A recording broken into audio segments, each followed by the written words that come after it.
Hello दोस्तों, कैसे हैं आप सब लोग। आशा करते हैं अच्छे होंगे। स्वागत है आप सबका एजुकेशन चैनल पर, जिसमें हम देख रहे हैं एनसीईआरटी पर्यावरण आसपास कक्षा 5। वीडियो को देखने के लिए चैनल को लाइक कर लीजिए, शेयर कर दीजिए और सब्सक्राइब कर लीजिए। आइए शुरू करते हैं इस वीडियो के माध्यम से इस पाठ को पढ़ना।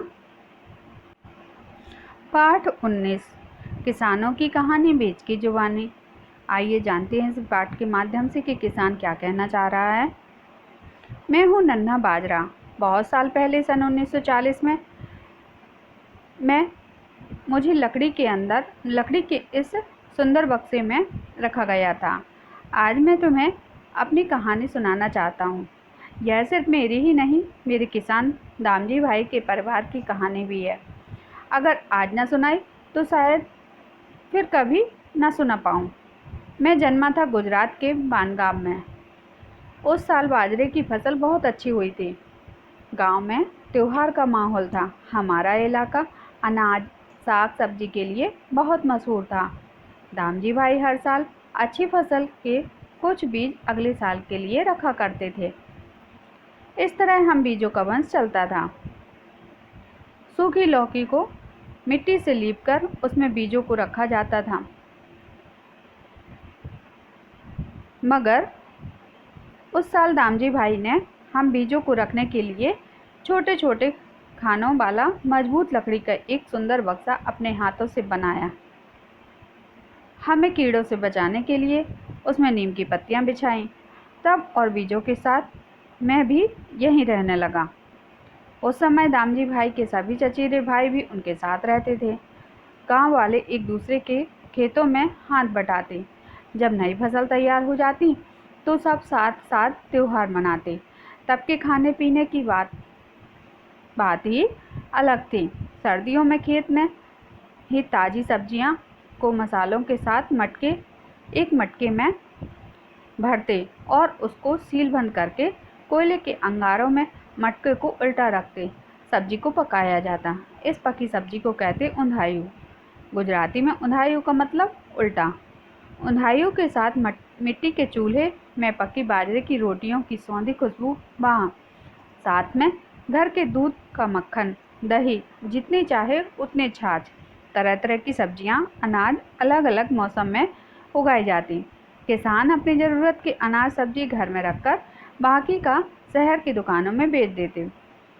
अनाजों और सब्जियों के अलावा कभी कभी थोड़ी कपास भी उगाई जाती। सूत की कताई और बुनाई घर में ही चरखों और कागज़ों पर की जाती थी। बताओ, इन प्रश्नों को हल करने की कोशिश करो जरा। देखो इन प्रश्नों को करके। ये देखिए, बीज के कुछ चित्र हैं। पहचानो जरा। क्या आप पहचान पा रहे हैं इन बीजों को? किन चीज़ों के बीज हैं? बदलाव। कुछ सालों में गांव में कई बदलाव आए। कुछ जगहों पर नहर का पानी पहुंच गया। कहते थे दूर किसी बड़ी नदी पर बनाए बांध से यह पानी यहाँ लाया गया था। फिर बिजली भी पहुंच गई। बस बटन दबाओ तो रोशनी। धीरे धीरे सभी लोग एक दो तरह के ही फसल उगाने लगे, जिन्हें बेचकर ज़्यादा से ज़्यादा फायदा हो। दामजी भाई के खेतों से हम ज्वार, बाजरे और साग सब्जियों की तो छुट्टी ही हो गई। किसान बीजों को भी बाजार से खरीदने लगे। लोग कहते हैं नई तरह के बीज हैं। अब किसानों को पुराने बीज रखने की ज़रूरत नहीं। अब तो खास मौक़ों पर ही मिलकर खास खाना पकाया जाता है। सब पुराने खाने के स्वाद को याद करते हैं, मगर बीज ही बदल गए तो स्वाद कैसे न बदले। फिर बाजार से खरीदी सब्जी से घर की ताज़ी सब्जी का मज़ा थोड़े ही आ सकता है। दामजी भाई अब बूढ़े हो गए थे। उनका बेटा हंसमुख खेती और घर का जिम्मा संभालने लगा। हंसमुख खेती के से खूब मुनाफा कमा रहा था। उसने अपने पुराने घर को नया बनवाया। खेती में भी नई नई चीज़ें लाया। पानी के लिए बिजली का पंप लगाया।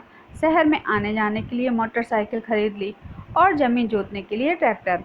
जो काम करने में बैलों के कई दिन लगते थे, वह काम ट्रैक्टर से कुछ ही समय में कर लेता। हंसमुख कहता, अब हम सोच समझकर खेती कर रहे हैं, वही उगा रहे हैं जिसमें जो बाजार में बेचा जा सके।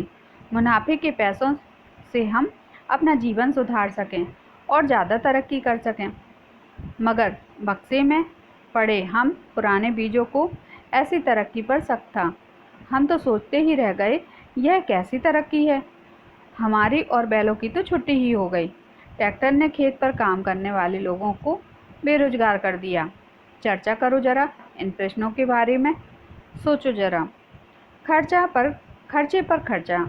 अगले 20 सालों में बहुत से बदलाव आए। गाय बैल नहीं रहे तो गोबर की खाद नहीं। हंसमुख ने नई महंगी खाद डालनी शुरू की। नए बीज ऐसे थे कि उनसे उगी फसल जल्दी कीड़े लग जाते। फसल पर दवाइयों का छिड़काव करने लग। उफ, क्या बदबू थी उनकी। हंसमुख का काफ़ी पैसा इन सब में खर्च होने लगा। नहर का पानी कम हो रहा था। अब हंसमुख के गांव में सभी अपने अपने पंप लगाकर ज़मीन के बहुत नीचे से पानी खींचा। खर्चे पर खर्चा। मुनाफे का पैसा बैंक के कर्जे में कटने लगा। मुनाफा भी क्या, जब सभी कपास उगाते तो कपास की कीमत में भी कम मिलती। एक ही तरह की फसल बार बार उगाने से और दवाइयों के पैसे जैसे ज़मीन की जान ही खींच ली। खेती करना और उससे अपना गुजारा चलाना अब मुश्किल होता जा रहा था। हंसमुख पहले जैसा ना रहा, चिड़चिड़ा हो गया। उनका जवान बेटा परेश पढ़ लिख कर खेती के काम नहीं करना चाहता था। बैंक का कर्जा चुकाने के लिए ट्रक ड्राइवर का काम करने लगा। कभी रात भर घर नहीं लौटता, कभी हफ्ते भर भी घर नहीं। परसों घर आया तो कुछ ढूंढने लगा। माँ से पूछने लगा, बा, दादाजी का वह पुराना बीजों का बक्सा कहाँ है? ट्रक तो ठीक करने के लिए औजार रखने के काम आएगा। आप समझे मैंने तुम्हें अपनी कहानी क्यों बताई? सोचो जरा इन सब प्रश्नों के बारे में करने की कोशिश करो। अखबार में छपी रिपोर्ट पढ़ो और उस पर चर्चा करो। मंगलवार 18 दिसंबर 2007 आंध्र प्रदेश। यहाँ के कई किसान खेती में हुए घाटे के कारण बैंक का कर्जा नहीं चुका पाए। उन्हें जेल भेज दिया गया। ऐसे ही एक किसान हैं नालप्पा रेड्डी। उन्होंने बैंक से 24,000 रुपये कर्जा लिया। यह कर्जा चुकाने के लिए उन्होंने साहूकार से भारी ब्याज पर कर्जा लिया। कुल 34,000 रुपये देकर भी उनका सारा कर्जा ना पूरा हुआ। वे कहते हैं ये बैंक किसानों को तो छोटा सा कर्जा ना चुका पाने पर भी जेल भेज दे रहे हैं, पर बड़े व्यापारी उद्योगपति जो करोड़ों का कर्जा नहीं चुकाते उन्हें कुछ नहीं कहते। देश के सैकड़ों किसानों की खेती में हुए घाटे की कहानी आंध्र प्रदेश के नालप्पा रेड्डी जैसी है। सरकारी आंकड़ों के अनुसार इन्हीं कारणों से सन 1997 में से सन 2005 तक 1.5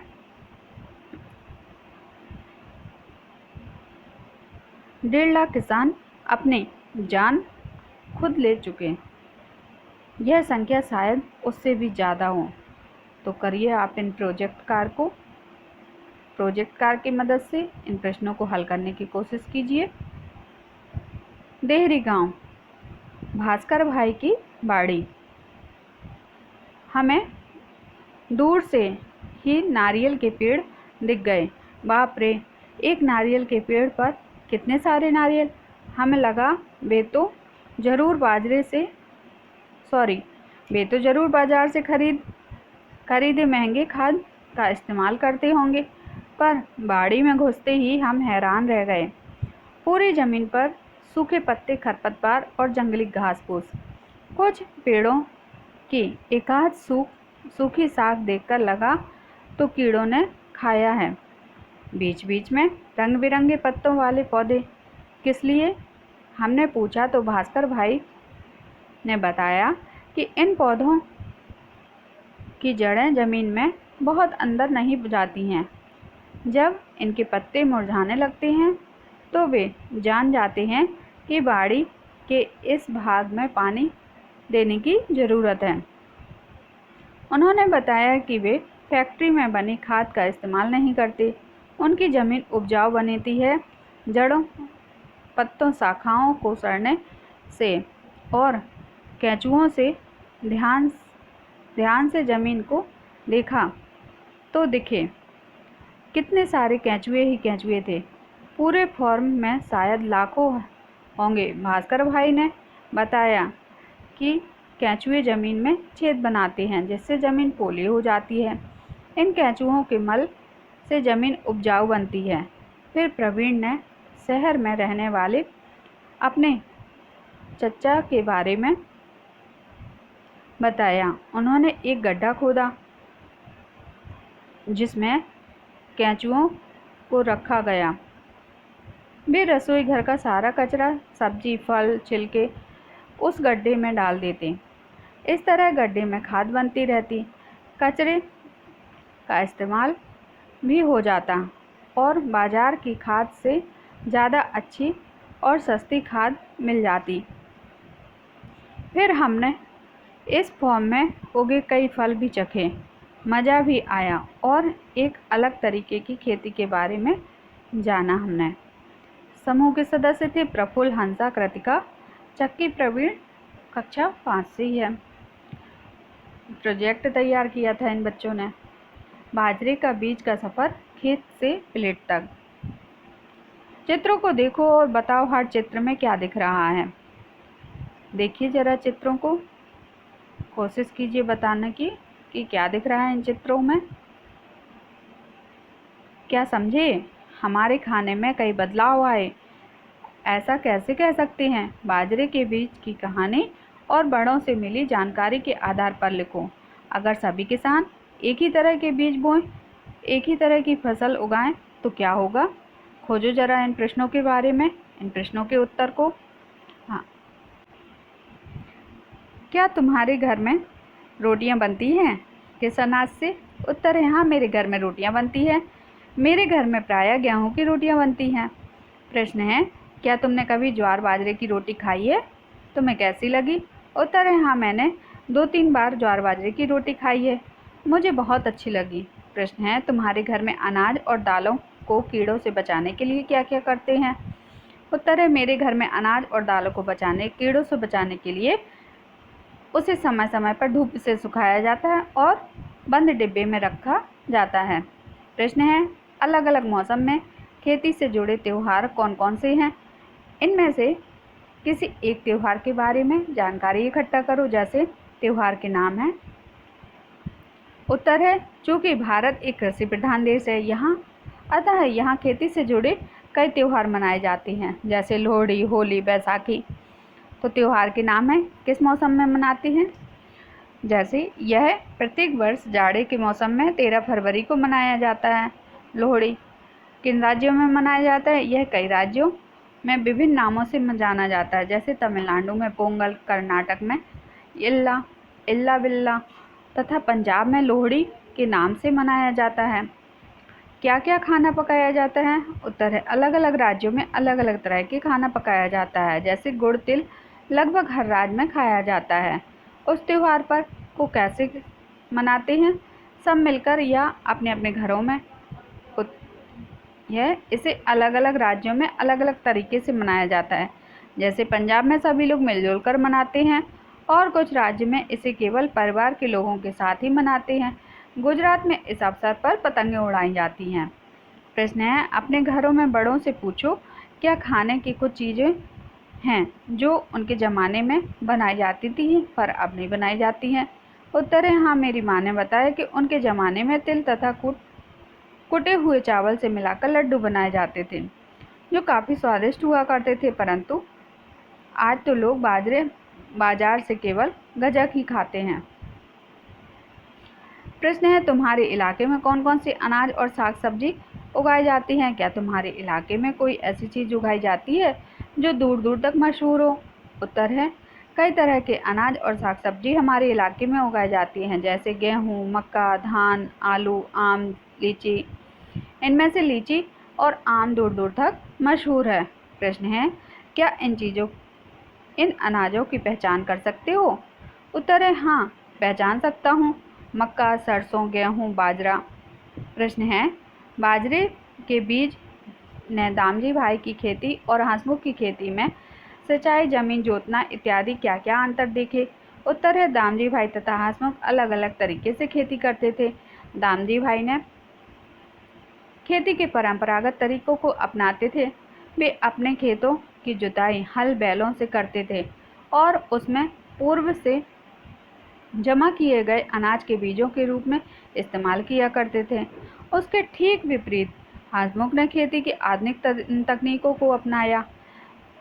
उसने अपने खेतों में ट्रैक्टर से जुताई की। उसने अच्छे बीजों को बाजार से खरीदकर अपने खेतों में बोया, खेतों में अच्छी खाद डाली, सिंचाई के लिए बिजली से चलने वाले पंप लगवाए। उसने उन अनाजों की खेती छोड़ दी जिसकी अच्छी कीमत नहीं मिलती थी। प्रश्न है, हंसमुख कहता खेती के मुनाफे से हम और तरक्की कर सकते हैं। तुम तरक्की से क्या समझते हो? उत्तर है, तरक्की का मतलब ज़्यादा पैसे कमाना, बेहतर जीवन शैली तथा बेहतर सुविधाएं होती हैं। लोगों के पास आधुनिक सुख सुविधाएं से लैस घर तथा खाने के पौष्टिक आहार होता है। बच्चे अच्छे स्कूल में पढ़ते हैं तथा बेहतर करते हैं। प्रश्न है, तुम अपने गांव या इलाके में क्या क्या तरक्की देखना चाहोगे? उत्तर है, मैं अपने गांव और इलाके में निम्नलिखित तरक्की देखना चाहूँगा, जैसे अच्छी सड़क, 24 घंटे बिजली, अच्छे मकान, अच्छे स्कूल एवं कॉलेज, अच्छी चिकित्सा व्यवस्था, रोजगार के अच्छे एवं पर्याप्त अवसर, बेहतर विधि व्यवस्था, एक बहुत अच्छी लोक परिवहन व्यवस्था, बड़े पार्क, बच्चों के खेलने के लिए सुविधाएं। प्रश्न है, आगे चलकर हंसमुख की खेती का क्या हुआ होगा? उत्तर है, हंसमुख के खेतों की उर्वरक शक्ति अत्यधिक उर्वरक के उपयोग के कारण खत्म हो गई। उसके द्वारा खेतों तथा ट्रैक्टर आदि के वास्ते लिए गए बैंक के कर्ज भी वह नहीं चुका पाया। भविष्य में वह खेती नहीं कर पाया होगा। प्रश्न है, दामजी भाई के बेटे हंसमुख ने अपने पिता की तरह खेती करना पसंद किया। हंसमुख का बेटा परेश खेती न करके ट्रक चला रहा है। उसने ऐसा क्यों किया होगा? उत्तर है, अत्यधिक खाद तथा रसायनों के इस्तेमाल तथा एक ही फसल बार बार उगाने के कारण खेतों की उर्वरा शक्ति खत्म हो गई थी। सभी किसान द्वारा सिर्फ कपास उगाने के कारण उसकी कीमत भी कम मिल रही थी। हंसमुख द्वारा लिए गए कर्जे न चुका पाने के कारण परेश खेती न करके ट्रक चला रहा था। प्रश्न है, बीज को शक था कि जो हंसमुख के साथ हुआ वह तरक्की नहीं। तुम्हें क्या लगता है? उत्तर है, मैं समझता हूँ कि बीज का शक सही था। खेती के नए तरीकों के द्वारा खेतों तथा अन्य प्राकृतिक संसाधनों का शोषण होता है, जिसके कारण खेत अपनी उर्वरा शक्ति खोने लगता है तथा धीरे धीरे बंजर हो जाया करता है। भूगर्भीय जल का सिंचाई आदि कार्यों के लिए अत्यधिक दोहन से यह जमीन में काफी नीचे चला जाता है तथा भविष्य के लिए बहुत कम जल बच पाता है। एक मशीन आदमी से ज़्यादा काम कर सकता है, परंतु इससे कई लोग हंसमुख के खेतों की उर्वरा शक्ति अत्यधिक उर्वरक के उपयोग के कारण खत्म हो गई है। उसके द्वारा खेती तथा ट्रैक्टर आदि के वास्ते लिए गए बैंक के कर्ज भी वह नहीं चुका पाया। भविष्य में वह खेती नहीं कर पाया होगा। प्रश्न है, दामजी भाई के बेटे हंसमुख ने अपने पिता की तरह खेती करना पसंद किया। हंसमुख का बेटा परेश खेती न करके ट्रक चला रहा है। उसने ऐसा क्यों किया? उत्तर है, अत्यधिक खाद तथा रसायनों के इस्तेमाल तथा एक ही फसल बार बार उगाने के कारण खेतों की उर्वरा शक्ति खत्म हो गई थी। सभी किसानों द्वारा सिर्फ कपास उगाने के कारण उसकी कीमत भी काफ़ी कम मिल रही थी। हंसमुख द्वारा लिए गए कर्जे न चुका पाने के कारण परेश खेती न करके ट्रक चला रहा था। प्रश्न है, बीज को शक था कि जो हंसमुख के साथ हुआ वह तरक्की नहीं। तुम्हें क्या लगता है? इन प्रश्न को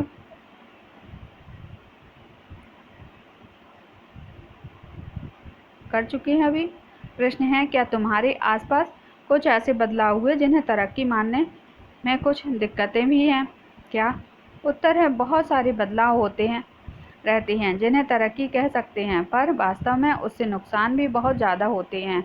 जैसे एक झुग्गी वाली बस्ती को हटाकर बड़े होटल या मॉल बनाने का उदाहरण। इससे तो वह जगह काफ़ी सुंदर और व्यापार का केंद्र बन जाता है। वहाँ अनेकों तरह की व्यापारिक गतिविधियाँ बढ़ जाती हैं, परंतु वे लोग जो उन झुग्गियों में रहते थे, जिन्हें वहाँ से हटा दिया जाता है, विस्थापित हो गए। को काफ़ी दिक्कतों की और एवं परेशानियों का सामना करना पड़ता है, जिससे वे लोग काफ़ी दुखी हो जाते हैं और इसे वास्तविक रूप से तरक्की नहीं माना जा सकता है। प्रश्न है, तुम्हारे मन में खेती से जुड़े क्या क्या सवाल उठते हैं? सब मिलकर कुछ सवाल बनाओ। किसी किसान से पूछो, जैसे किसान एक साल में कितनी तरह की फसल उगाते हैं, किस फसल को कितने पानी की ज़रूरत होती है। उत्तर है, मैं पास के गांव में खेतों में गया। वहां एक किसान से पूछे गए प्रश्न। लोग वहां पर कई वर्षों से काम करते हैं। जब मैं वहां था, खेतों में सरसों के पौधे लगे थे। सरसों के पीले पीले फूल काफ़ी सुंदर लग रहे थे। वहाँ फलों के कई पेड़ भी लगे थे। मैंने पेड़ों से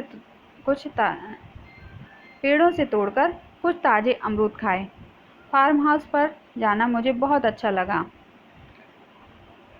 बाजरे के बीज का सफ़र खेत से प्लेट तक चित्रों में दिखाया गया है। पहचानिए इनको। चित्र 2 में बाजरे की बाली ओखली में रखी है। मूसल से कूटकर बाजरे के दानों की बाली से अलग करते हैं। अलग किए गए बाजरे के दाने चित्र नंबर 3 में दिख रहे हैं। आजकल यह काम हाथों से नहीं बल्कि बड़ी मशीन थ्रेशर से किया जाता है। दोनों में ही एक काम को करने के तरीके, जिन्हें हम तकनीकी भी कह सकते हैं। प्रश्न है, चित्र नंबर 4 में दिखाई गई चक्की में हम क्या हो रहा होगा? उत्तर है, चित्र नंबर 4 में दिखाई गई चक्की में बाजरे को पीसा जा रहा है। 6 में किस तकनीकी से आटा तैयार किया गया होगा? उत्तर है, चित्र नंबर 5 में आटे को तस्तरी में रखा गया, उसमें पानी मिलाकर आटे को हाथों से गूंथा गया होगा और चित्र नंबर 6 में गूंथा हुआ आटा दिखाया गया है। प्रश्न है, छलनी का इस्तेमाल कब किया गया होगा? उत्तर है, आटे को चक्की में पीसने के बाद छलनी का इस्तेमाल उसे छानने के लिए किया गया होगा। चित्र 7 में क्या किया जा रहा है? उत्तर है, चित्र 7 में गुथे हुए आटे की रोटी बनाई जा रही है। अगला प्रश्न है, चित्र नंबर 8 में क्या किया जा रहा है? उत्तर, चित्र नंबर 8 में तवे पर रोटी पकाई जा रही है। प्रश्न नंबर 8, चित्र नंबर 7 में क्या किया जा रहा है? उत्तर है, चित्र नंबर 7 में पकी हुई रोटियां प्लेट में रखी गई हैं, जो कि खाने के लिए तैयार रोटियां हैं। प्रश्न,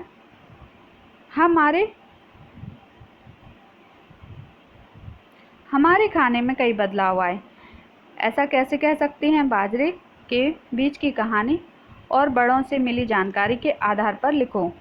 उत्तर है, हमारे खाने में कई तरह के बदलाव आए। पहले लोग तरह तरह के अनाजों की रोटियां खाया करते थे, परंतु आज रोटियां मुख्य रूप से गेहूं के आटे से बनाई जाती हैं।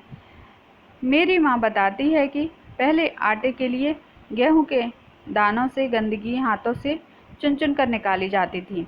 फिर गेहूं को पानी में धोया जाता था।